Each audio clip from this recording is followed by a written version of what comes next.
এবং 4 জন অভিযুক্তর মধ্যে যে ব্যক্তিকে এনকাউন্টার করে মারা হয়েছে সেই ব্যক্তিও একজন অভিযুক্ত, এবং সে যেহেতু চাক্ষুষ প্রমাণ ঘটনার, সে যেহেতু ঘটনাকে চোখের সামনে দেখেছে, ঘটনাস্থলে উপস্থিত ছিল, তার বিবৃতি, তার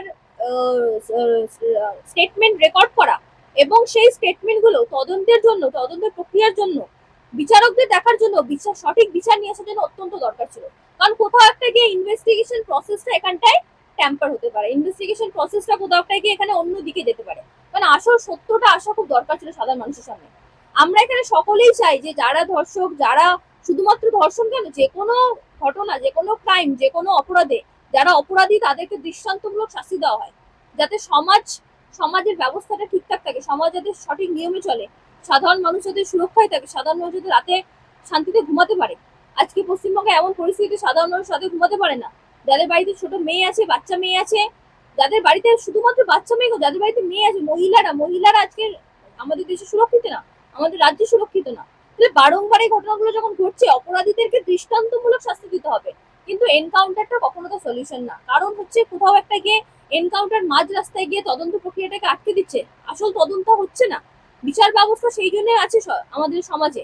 আমাদের বিচার ব্যবস্থার আসল কাজ হলো, বিচারকদের কাজ হলো সব সঠিক তথ্য, এবং আমাদের ক্রিমিনালরা যেভাবে বলে দিচ্ছে যে একজন ব্যক্তিকে আমরা যখন দোষী সাব্যস্ত করছি বিয়ন্ড এনি রিজনেবল ডাউট, অর্থাৎ কোনো রকমের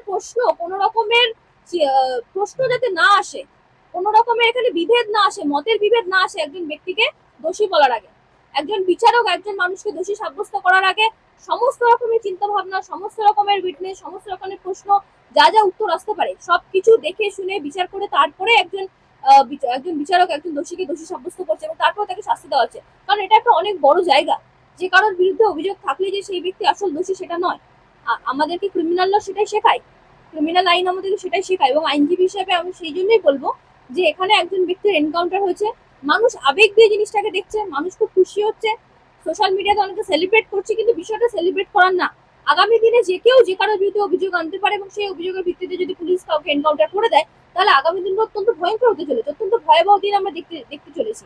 কারণ অভিযোগ যে কোনো ব্যক্তির বিরুদ্ধে যে কেউ যে কোনো সময় করতে পারে, সে অভিযোগটা কতটা ভিত্তি আছে সেটা দেখা অত্যন্ত জরুরি। কারণ সমাজ এইভাবে অন্য দিকে চলে যাবে, মানুষ আইনগুলোর মিসইউজ শুরু করবে, মানুষ আইনগুলোর অপব্যবহার শুরু করবে, এবং আমরা চাই না কোনো আইনে অপব্যবহার হোক।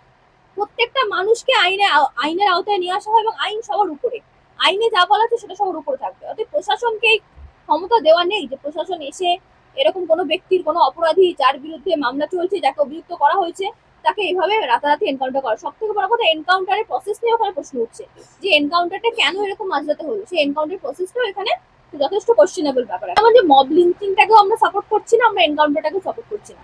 কিন্তু যেই জিনিসটাকে মব লিঞ্চিং এর জন্য যে মানুষটা মব লিঞ্চিং হয়েছে, সেটাও তো কোথা থেকে পুলিশের গাফিলতি। পুলিশ থাকতে, প্রশাসন থাকতে ঘটনাস্থলে একজন অভিযুক্ত মব লিঞ্চিং বা হবে কেন?